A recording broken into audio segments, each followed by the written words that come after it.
Buenas noches, queridos amigos. Como todos los lunes, soy Julio Kirschbaum, dándoles la bienvenida a este nuevo viaje del tren nocturno.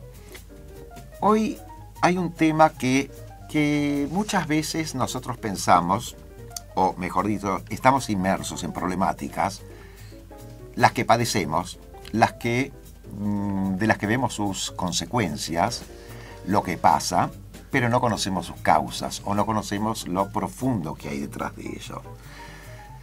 La simetría, tengo una definición de simetría de la Real Academia Española. Según la Real Academia Española, la simetría es la correspondencia exacta en forma, tamaño y posición de las partes de un todo. Queridos amigos, antes de entrar en tema de simetría, les quiero presentar a nuestra invitada de hoy a la noche. Claudia, muy bienvenida a este tren nocturno. Muchas gracias, muy agradecida de estar acá. Al contrario. La Claudia que acabamos de escuchar, amigos, es la licenciada Claudia Messing, licenciada en Psicología y en Sociología de la UBA. Y además, que es lo que me interesó mucho de tu temática, Claudia. Vos dirigís la Escuela de Posgrado en Orientación Vocacional y Terapia Vincular Familiar. Así es. Tengo a mi vista un libro, Simetría entre Padres e Hijos. Tengo dos libros a mi vista, pero vamos a hablar de este primero, que es de tu autoría, Simetría entre Padres e Hijos y efectos de la mimetización consciente con los adultos a nivel emocional, educativo, vocacional y social. Mariano, vamos a hablar con este tema, ¿no es cierto? Sí, un tema para desmenuzar un largo rato. Buenas noches, Julio. Buenas noches, Claudia. La voz que escuchamos es de Mariano González Vilas, mi querido acompañante en la producción y en la conducción del programa. Gracias, Julio. Bueno, volvemos a la simetría. Se habla mucho de simetría. Y en general se habla de como un enfrentamiento de un igual a un igual. Así es. La parte que todos conocemos y que se conoce más en los medios de comunicación, porque todos los días hay noticias que alarman a los padres, que alarman a las personas en general, tiene que ver con estos síntomas de los chicos donde de repente se van de la casa porque no le aceptaron el novio, o hay violencia escolar, o hay muchos síntomas que todavía no tienen demasiada explicación más que lo que pasa en la sociedad. Aparentemente habría una impregnación de la sociedad hacia los chicos, pero esto no es una explicación suficiente. Yo quiero contarles lo que ha sido el resultado de mis investigaciones. Yo vengo siguiendo este tema hace muchos años, cuando empecé a ver que las personas, los jóvenes y los niños que más síntomas tenían, los que me consultaban, siempre había un factor común, que era este enfrentamiento de igual a igual entre padres e hijos. Ese era el factor común a problemas psicológicos, emocionales, vocacionales. Todos tenían esta característica. Pero continué con las investigaciones y un día, escribiendo mi primer libro, que se llama justamente Desmotivación, Insatisfacción y Abandono de Proyectos en los Jóvenes, ahí descubro que el problema no es el enfrentamiento construido entre padres e hijos, sino que en realidad el problema está desde que nacen, desde el vamos. La simetría entre padres e hijos es inconsciente. Un día descubro que esto es estructural, que no es voluntario, que no depende de la mayor o menor habilidad del padre para criar a sus hijos, sino que todos los jóvenes de esta generación y todos los niños de esta generación ya se identifican con la simetría desde que nacen. Digo desde que nacen porque hay bebés simétricos que mandan en la casa y no son factibles de ser contenidos. Hay niños que ejercen el poder desde la más temprana infancia y los padres no saben qué pasa ni cómo contener a ese hijo, cómo hacer para que ese chico se tranquilice, coma en los horarios adecuados, deje la teta como un chupete absoluto. Sí, hay síntomas muy llamativos que preocupan a los padres y que tienen que ver con esta transformación psíquica que se desconoce todavía en su magnitud porque tiene que ver con investigaciones muy recientes. O sea, hay profesionales, hay gente que se aproxima a esto de alguna manera, se habla de la dificultad de poner límites, se habla de las dificultades de los padres para ejercer su rol, pero al no contar con esta herramienta, que es saber que la simetría es estructural y desde el vamos, los padres carecen de un elemento fundamental para abordar a sus hijos, para contenerlos, para comunicarse, para poner límites, y de esto es lo que me gustaría poder desarrollar hoy. Eso vamos a desarrollar, y la pregunta que te quería hacer si de algún modo tenés dificultad para contar con el apoyo de los padres, a pesar de que requiera tu participación, porque no saben cómo resolver el problema. Porque también, he leído en tu libro, los padres tienen sus problemas también irresueltos. Mira, te diría que no, todo lo contrario. Los padres de estas generaciones aman a sus hijos, están preocupadísimos por ellos, los quieren muchísimo, pero no saben qué hacer. Entonces los padres, en cuanto encuentran alguna veta, alguna explicación, algo que los alivia, están dispuestos también a trabajar con sus propias historias si hace falta, para ayudar a los hijos a salir de los síntomas que los agobian y los desesperan. Porque cuando un chico está totalmente desmotivado, cuando un chico está totalmente desconectado emocionalmente y prendido a los videojuegos o prendido a la televisión, o que no puede socializarse, o que es muy agresivo, los padres se desesperan, o simplemente cuando los chicos no pueden encontrar qué estudiar y van deambulando de carrera en carrera y ven que nada los motiva y o que se pelean por cualquier cosa. O sea, los síntomas de los jóvenes y de los niños a los padres les preocupa mucho y buscan ayuda desesperadamente. La verdad que hay muchísima consulta, ¿no?, conmigo. En general, estos temas convocan por algo, tienen tanto lugar en los medios, y por algo la sociedad argentina, sobre todo, es una sociedad absolutamente y te tengo que contar que en realidad casi fue un descubrimiento para mí descubrir que a pesar de las dificultades, el ámbito psi ha hecho algo muy bueno en Argentina. ¿Y cómo puede conectarse bien un padre cuando no tiene bien resueltos sus conflictos también? Porque por ahí ese padre fue un padre carente. Hoy día, Mariano, ¿te acordás? Lo habíamos charlado antes de este programa, cuando te mencionaba el tema de que los padres muchas veces quieren lo mejor para sus hijos, pero de repente los sofocan, les demandan demasiado y los usan como sostén. Y sí, que se apoyan en ellos porque por ahí carecieron de sostener en sus propios padres. Es así como vos decís, Julio, cuando un padre no tuvo la posibilidad de apoyarse emocionalmente en los padres, tiende a apoyarse emocionalmente en los hijos, depende emocionalmente de ellos, busca sus respuestas. Pero también es cierto que un padre que quiere a sus hijos va a buscar recursos de conexión y de comunicación para poder cumplir esta función. Otro día venía una pareja de padres divinos, con chicos chiquititos, una pila de chicos chiquititos, el menor era un bebé, y con el último bebé la mamá se pudo conectar mucho emocionalmente, incluso decidió dejar de trabajar tantas horas, y entonces me hablaba de la dificultad del padre, de que se pone tan duro para poner límites y que ella la desespera la rigidez con que le pone límites a chiquitos de 5 o 6 años. Pero bastó que le preguntara cómo es el vínculo con el padre. El padre había fallecido a los 18 años de él.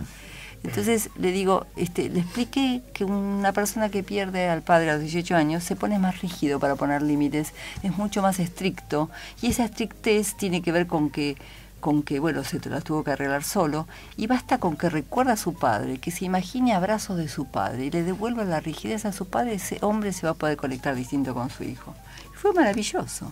No fue un largo tratamiento psicológico, fue una entrevista donde se pudo aflojar este papá y pudo darse cuenta que estaba siendo estricto con sus hijos. Quizás el tema también está un poco en la comunicación, que lo hablábamos antes, ¿no? Que muchas veces el chico da por como que vienen solas cosas que el padre brinda, y el padre quizás debiera manifestar que esas cosas las consiguió quizás con trabajo, con esfuerzo, no de una forma explícita, sino implícita, para que se valoren y representar mejor los logros. Está muy bien lo que mencionás, porque esto tiene que ver, voy a volver a explicar la definición de simetría, y con esto paramos. No paramos nada, seguimos todo el programa. Bueno, la simetría, decíamos, solo interrumpimos por un tema musical nomás. La correspondencia exacta en forma, tamaño y posición de las partes de un todo. ¿Qué quiero decir con esto? El chico simétrico forma parte de un todo con los padres, no se terminó de individualizar ni de separar. Entonces, todo lo que los padres tienen y hacen es como si fuese su brazo, su mano ejecutora. No registran que es alguien de afuera que los ayuda, que hace favores por ellos, que los lleva a la escuela, que los trae. No, es lo natural. Lo natural es que el padre se brinde de esa manera y el chico no registra que es ayudado.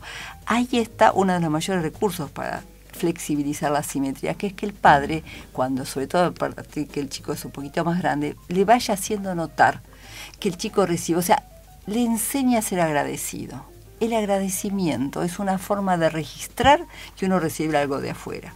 Porque es muy habitual que con la simetría no haya agradecimiento, hay disposición.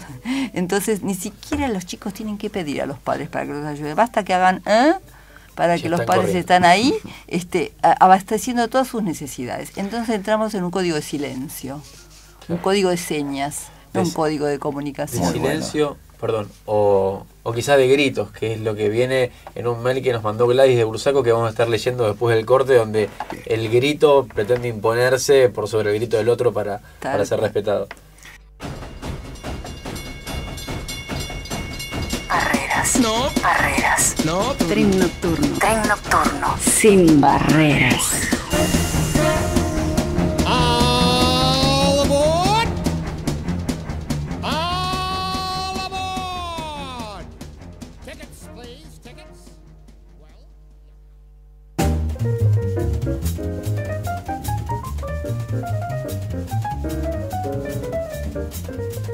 Gracias, Rocío. Seguimos aquí en Tren Nocturno. Nuestros teléfonos, me olvidé darlos antes, 4899-1623, a pesar de que ya están llamando. Repito, 4899-1623.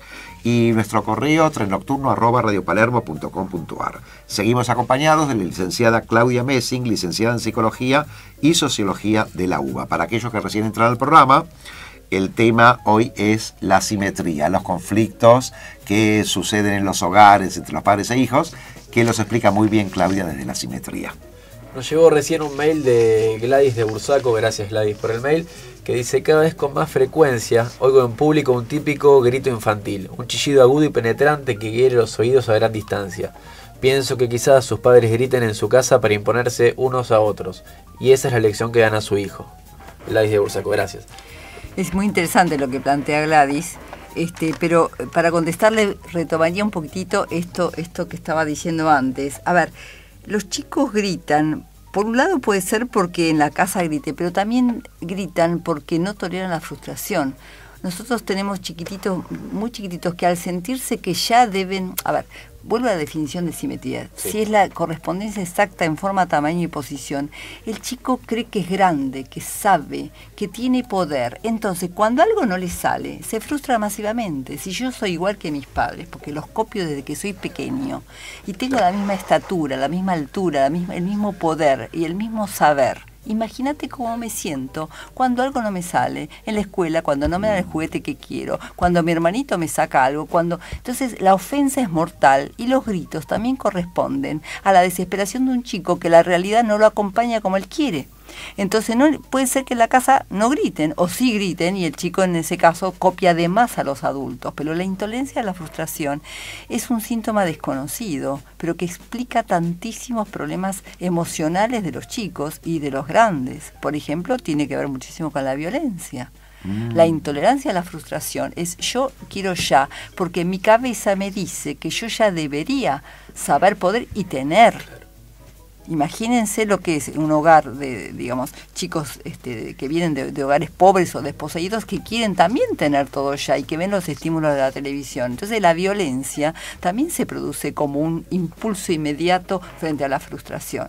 Esto se ve mucho también en las escuelas, las peleas entre los chicos, la impulsividad. ¿Cuántos chicos se medican ahora y se titulan de ADD?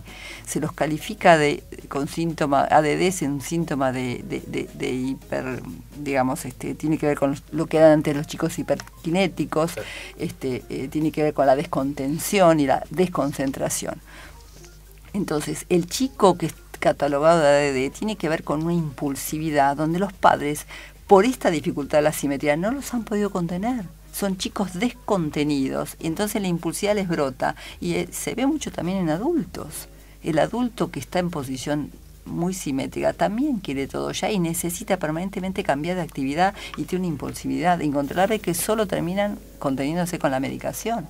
Por eso tanto ataque de pánico, por eso tanta impulsividad, por eso tanta agresividad en niños pequeños, por eso también se los medica a los chicos, porque los chicos se contagian los síntomas de los padres. Ahí sí que vuelvo al mail de Gladys.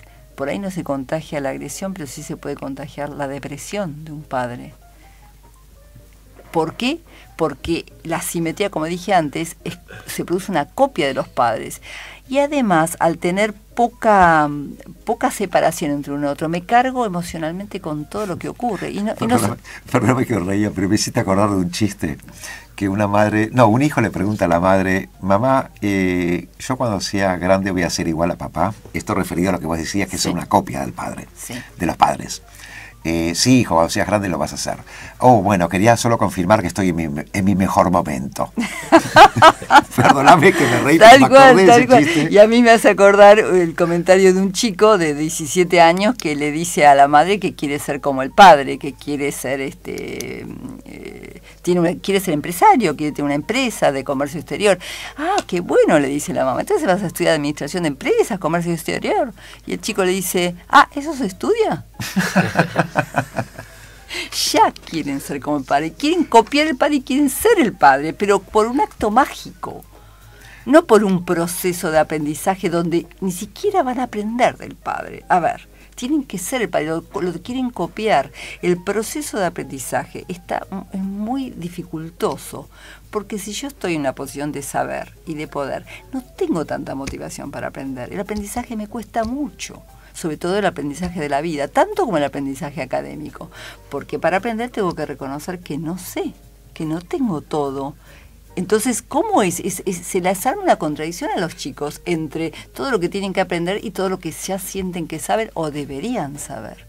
Entonces, en el campo educativo también hay muchísima intolerancia a la frustración y muchísimos bloqueos. Chicos que van a primer grado con dolor de cabeza porque ya tienen que saber antes de entrar al primer día de clases. Hay síntomas tan nuevos y tan misteriosos que pero que a la luz de la simetría se entienden perfectamente. Las exigencias, la hiperexigencia de los chicos, que es autoexigencia. Vos sabés que de lo que se habla a nivel social es de los chicos hiperestimulados, que tienen tantas exigencias, que también es cierto. Hay chicos que son hiperestimulados, pero la peor, la desconocida, es la autoexigencia de los chicos. Y que no tiene que ver con lo que los padres exijan, todo lo contrario, tiene que ver con que el chico desde el vamos tiene que saber y poder. Porque se mimetiza. Porque ya es como un adulto. Vos le preguntás al chico y te va a decir que para nada. O sea, esto no es consciente. Ningún chico te va a decir que es igual que el padre o que es tan grande como el padre. Pero ¿cómo se advierte esto? Por ejemplo, se advierte, además de todo lo que venimos diciendo, se advierte a través de los problemas que hay en la comunicación. ¿Qué quiero decir con esto? Quiere decir que el padre, con la mejor intención, aconseja a su hijo. Le dice: nada, yo te aconsejo que para ir a tal lado te tomes tal colectivo. ¿Pero vos te pensás que yo soy tarado? ¿Para qué me decís lo que me decís? Los chicos, cuando reciben una recomendación de los padres, se sienten mortificados, ofendidos, porque se sienten desvalorizados. Si el chico ya sabe, el joven ya sabe, ¿por qué me estás aconsejando? ¿Vos crees que yo no sé?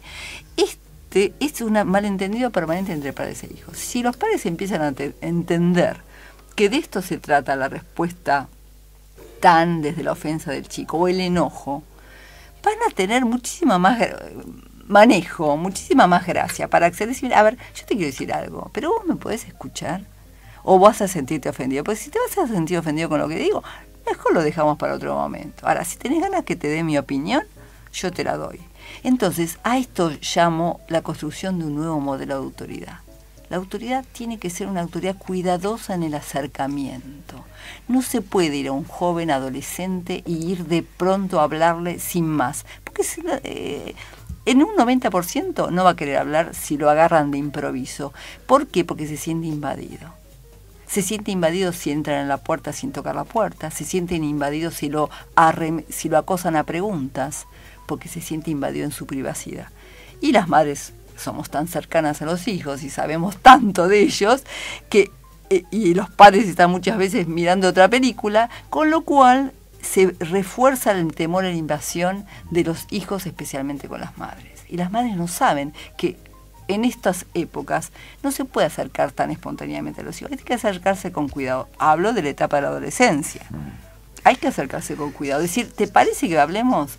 Yo tengo ganas, pero a ver, vamos a construir un acuerdo. Es tanto mejor construir acuerdos, dejarle al otro espacio libre para ver si quiere comunicarse, si no quiere comunicarse. Claudia, no interrumpiría, pero necesitamos hacerlo. Barreras. No. Barreras. No. Tren nocturno. Tren nocturno. Sin barreras.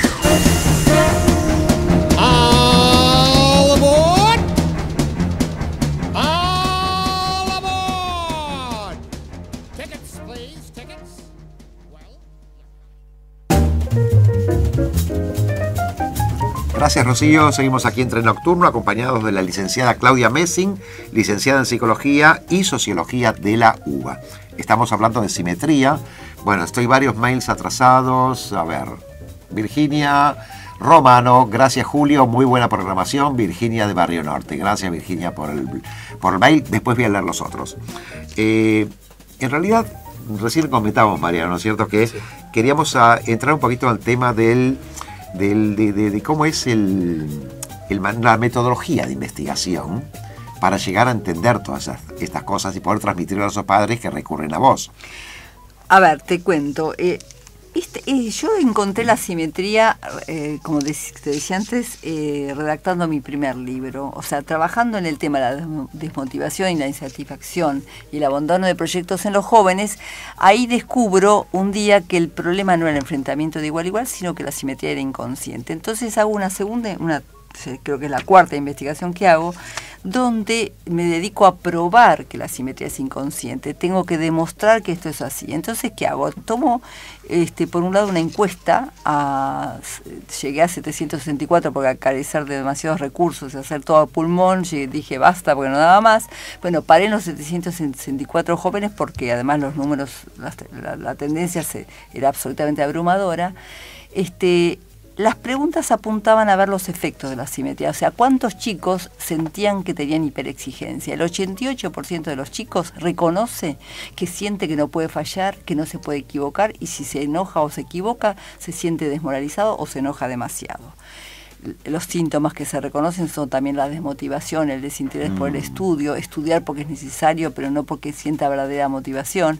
Y otros que dicen sentirse hipermotivados, sin embargo, por otro lado, reconocen que tienen conductas fóbicas frente al aprendizaje, que es un tema que tenemos que desarrollar. O sea, no se pueden sentar a estudiar, no pueden comprometerse con un objeto de estudio, sino que van cambiando de carrera en carrera. El 40% de los jóvenes reconoce que se siente desconectado emocionalmente, que es muy alto, porque imagínense la cantidad de chicos que están desconectados y no lo registran. Pero el 40% me dice que sí, que para sentir emociones intensas tiene que recurrir al alcohol o la velocidad. Esto dicho por los chicos. Pero esta es la parte consciente, o sea, el 96% de los chicos, de los jóvenes investigados de 17 a 27 años, reconoce algunos de los síntomas de la simetría, 95%. Claudia, desde la parte inconsciente, el claro. Test del árbol, por ejemplo, te habla del inconsciente de ese chico, ¿no es cierto? El test del árbol fue la herramienta que elegí utilizar para mostrar cómo a nivel inconsciente el chico era simétrico. Entonces, la simetría se ve, por ejemplo, en la adultez y la vejez de los árboles. Chico de 17 años, su árbol es un árbol anciano. O claro. Las edades de los árboles son absolutamente llamativos. Los chicos de 17 a 27 años tienen árboles que van desde la edad de los padres a la edad de los abuelos o a edades totalmente omnipotentes como 2000 años, 3000 años, con adjetivos que denotan la adultez, la vejez, la hiperexigencia, o sino que denotan la dificultad de diferenciarse entre ellos y el árbol, porque así como no se diferencian de los padres y el padre es una prolongación de ellos mismos, tampoco se diferencian del árbol. Entonces el árbol puede ser divertido, canchero, espontáneo, mimoso, o sea, estrictamente le adjudican al árbol todas las cualidades que ellos tienen. Entonces el árbol es un elemento proyectivo maravilloso para mostrar la simetría. Incluso en la investigación se va a ver como el chico habla del árbol como si fuese un anciano viejo, divertido y canchero. O por ejemplo, un chico que dice: mi árbol tiene 237 años, hace largo tiempo que se dedica a observar. Imagínense un chico de 17 años que siente que ya en la vida tiene que observar porque ya está hecho. Otra identificada con la abuela, que dice que mi árbol cumple hoy 23 años y está muy cansado, viejito, porque está identificada masivamente con una abuela y no estudia ni trabaja. O sea, esto que digo a nivel inconsciente tiene consecuencias concretas en la vida de los chicos. Se dedican a observar, se dedican a estar en una posición de mirada, de reflexión. Algunos, otros se dedican a muchas otras cosas. Sí, justamente nos llegó un mail de Agustín de Moreno en relación con el dibujo del árbol y dice: un amigo me confió que en un test psicológico al que lo llevó su familia le pidieron que dibujase un árbol. Representó uno negro y retorcido, con un ahorcado colgado de una rama y buitres que sobrevolaban la terrible escena.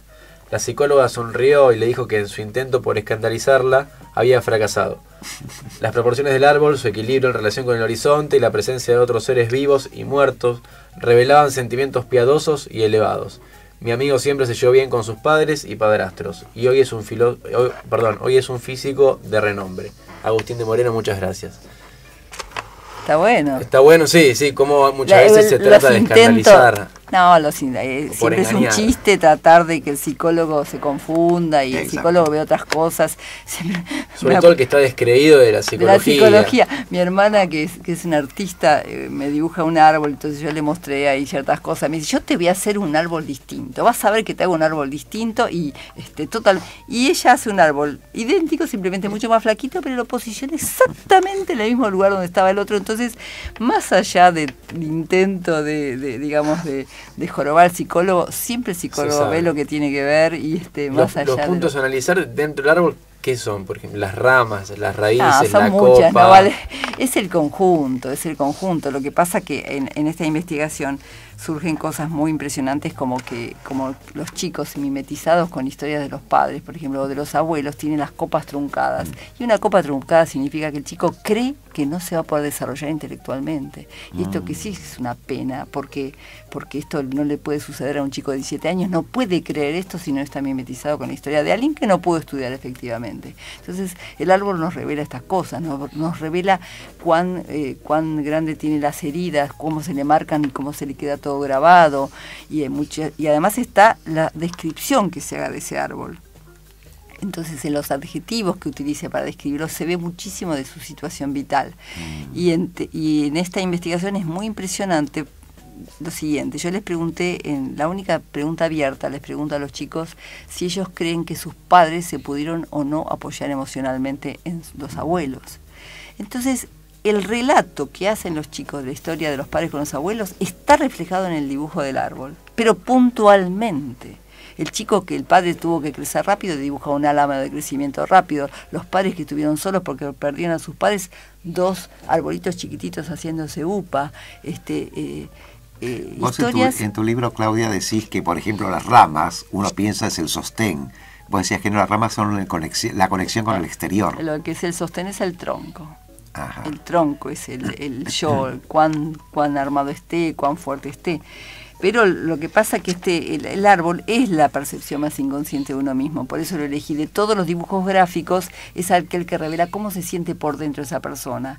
Y ver que tantos chicos se sienten adultos y ancianos fue impresionante hasta para mí, que yo sabía de la simetría por los síntomas cotidianos, pero verlo en los dibujos, por eso este libro se lo recomiendo.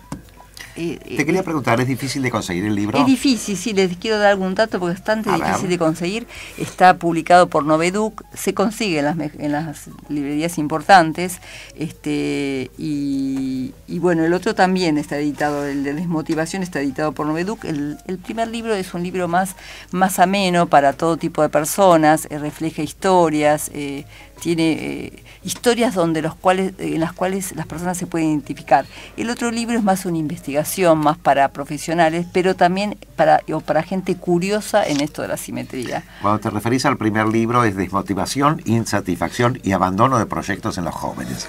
Me gustaría ir a lo vocacional ahora. ¿Cómo no? De acuerdo, vamos a ir a un corte y nos queda un espacio grande para hablar de vocación. Barreras. No. Barreras. No. Tren nocturno. Tren nocturno. Sin barreras. All aboard! All aboard! Tickets, please. Tickets.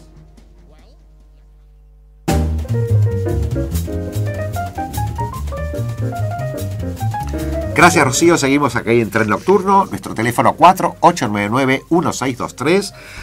Acompañados estamos de la licenciada Claudia Messing, licenciada en Psicología y Sociología de la UBA. Bueno, cuando cerramos el bloque anterior, lo que anuncié es que me gustaría hablar de la vocación, porque influye todo esto de la simetría en la vocación. Así es, yo hace muchos años que me dedico al tema vocacional, desde 1978 creo que empecé Ajá.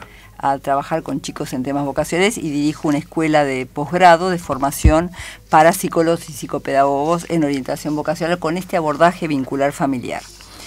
Que ahora empieza justamente en abril, de abril a noviembre se da esta formación, que es una formación muy clínica donde justamente apunto a no solamente los orientadores hoy tienen que ayudar a elegir a los jóvenes la vocación o a encontrar la vocación, sino que tienen que ayudarlos a prevenir otras sintomatologías que complican su vocación y que impiden que la ejerza, porque si el tema fuese solo la elección de carrera, no tendríamos problemas vocacionales, porque mal que mal un chico encuentra lo que quiere estudiar. El problema es que no puede sostener, el problema es que sus problemáticas emocionales después le impiden estudiar.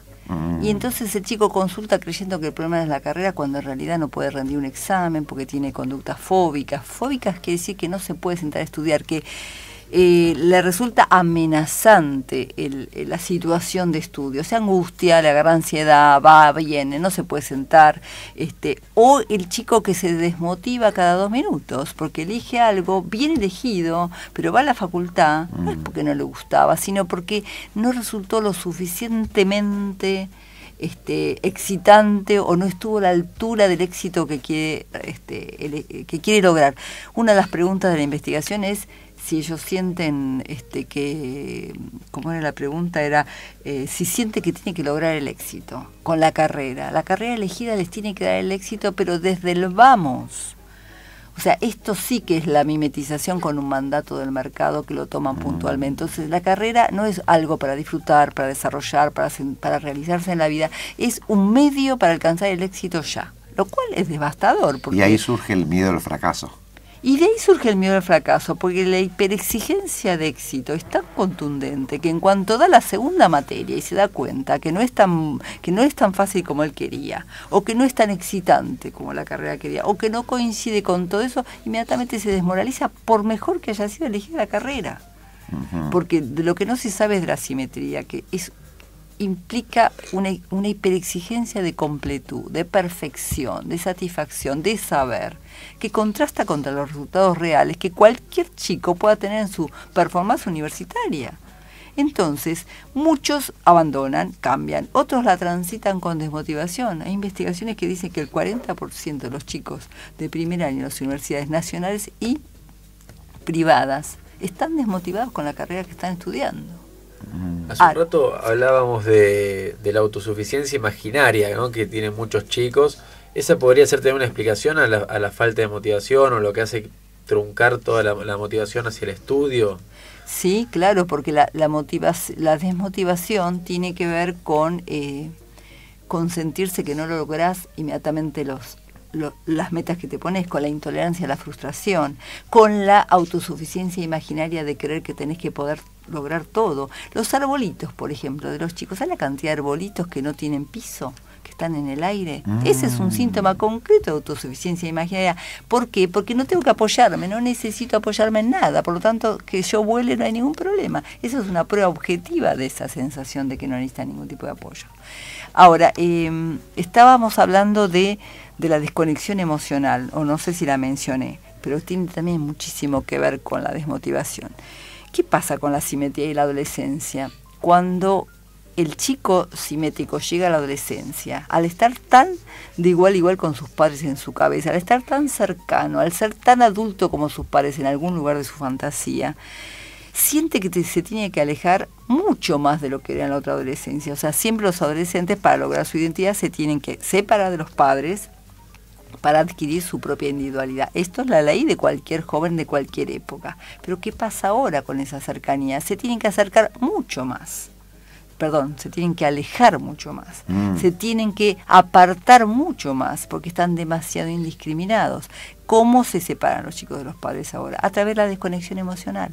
La desconexión emocional es una forma de seguir estando en la casa, pero separado a nivel emocional. Y ahí viene lo de los problemas vocacionales, porque cuando un chico está desconectado emocionalmente de los padres, también está desconectado de sí mismo y no sabe lo que quiere. no sabe jerarquizar entre sus intereses. Además, como no tiene jerarquía en la cabeza, porque la simetría justamente es eso, ¿cómo jerarquiza entre lo que le gusta? Hay chicos que les gusta todo y no pueden jerarquizar tampoco y les cuesta mucho elegir porque todo les viene bien o todo les viene mal. Pero ¿también puede existir que hayan varias vocaciones en una misma persona? por supuesto que ¿También? sí, por supuesto que sí. Y en realidad hay un concepto de la vocación que tiene que ver, que es también algo que he podido desarrollar a través del tiempo, que es el reconocimiento del impulso vocacional. El impulso vocacional es aquello que nos da satisfacción con lo que hacemos a nivel ocupacional. Y puede haber muchas cosas que nos den satisfacción y que nos permitan desarrollar nuestro impulso vocacional, que no solamente es una sola profesión. Más aún las personas hoy van cambiando a lo largo de la vida.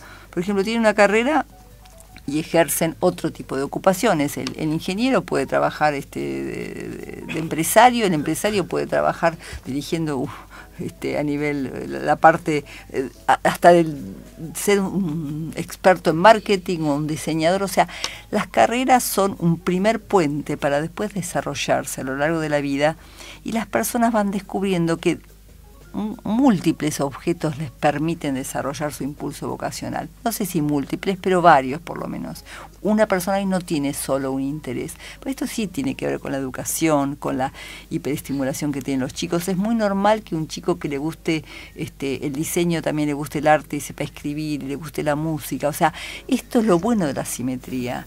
La simetría de los chicos hace que capten una cantidad de información. Son esponjas para lo que les gusta.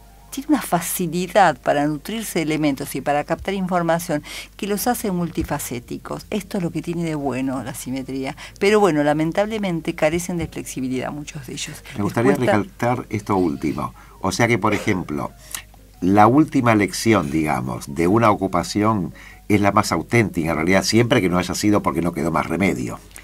Lo que uno va desarrollando en una etapa, te puede gustar mucho un área y la desarrollaste plenamente, y por ejemplo... No, pero aunque salgas totalmente de tu profesión y decís, no, me gusta más esto que si, mi profesión, si y la tiras por la borda, vos no estás de desacuerdo con eso. Yo creo que lo bueno Obviamente. es reconocer que en una etapa de la vida le pudo desarrollar un área que le resultó bastante interesante, y en otra etapa de su vida reconoce que puede desarrollar su impulso vocacional de otra manera, y una cosa no tiene que afectar a la otra, salvo que haya sido una verdadera equivocación, y la gente se da cuenta rápido cuando es una verdadera equivocación. La verdad que los estímulos vocacionales hoy son varios, y una persona va desplegando distintos aspectos. Igual es fiel a su impulso vocacional, porque el impulso vocacional tiene que ver con la capacidad creativa, con la capacidad transformadora, con la capacidad de logro, con la capacidad de contener o de comunicarse. En fin, es mucho más profunda que el objeto vocacional precisamente. Aprovecho antes que se nos termine el programa para agradecer todos los llamados que tuvimos, de María Masi, Anabela, Ángel, Susana y muchos más que llamaron por las obras para felicitar por el programa, la invitada, los premios Gaviota de Oro del Tren Nocturno. Y Ángel particularmente dice, el manejo que tengo con mis hijos es a través del razonamiento. Bueno, hay una parte muy buena en esto, Ángel, ¿no? Ángel. Que tiene que ver con ayudarlos a los chicos a poder pensar sobre lo que hacen, a responsabilizarse. Yo digo que el mejor límite que puede poner un padre a sus hijos es responsabilizarse por las consecuencias de sus actos. Un padre, ¿cómo pone límites hoy? Planteando el problema, planteándole al hijo, involucrándolo en la solución del problema, y ver qué propone juntos, qué proponen juntos, cómo resolver la situación.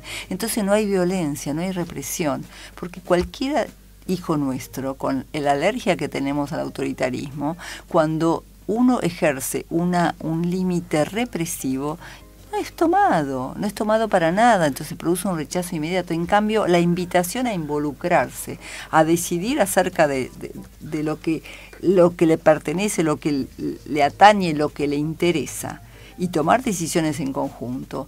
No para todo, no es que un chico, no caer en el extremo de un chico de 3 años que le preguntan acerca de qué va a hacer en las vacaciones, sí. Pero todo lo que sea con sensatez y con moderación es muy importante incluir a los chicos en la decisión. Entonces, volviendo a Ángel, me parece muy bien llevarlos a través del razonamiento, pero hay algo que faltaría en esto, que es la conexión emocional, porque si es puro razonamiento, a veces los sometemos los reforzamos en la idea del razonamiento razonamiento de la exigencia y de la lógica como único recurso. Yo diría que también pruebe esto de la conexión emocional con sus hijos, que se acerque de otra manera y que registre que llega porque los chicos se conmovieron con lo que uno le dice. Claudia, me conmoviste a mí también. Mariano, ¿te sirvió como hijo también? Sí, ¿Te fue útil? Me fue muy útil, Queridos amigos, termino el programa, Claudia, lamentablemente. Quiero agradecerte mucho que hayas estado con nosotros, fue muy interesante todo lo que nos dijiste. Bueno, para mí también fue un gusto poder transmitir y explicar esto de la simetría que en algún momento se va a saber, pero todavía se desconoce, y la verdad que hace mucho bien a las personas entender qué les pasa a los hijos y cuáles son las dificultades de los padres para comunicarse con ellos. Gracias, Claudia. Hoy, amigos, estuvo con nosotros Claudia, la licenciada Claudia Messing, licenciada en Psicología y Sociología de la UBA. Mariano, terminó el programa. ¿Se nos terminó? Gracias. Sí, se terminó. Gracias por acompañarme, por estar conmigo, por la producción. Gracias a vos, Julio. Al contrario. Rocío, gracias por la operación técnica. Celeste, gracias por la operación telefónica. Y a ustedes, amigos,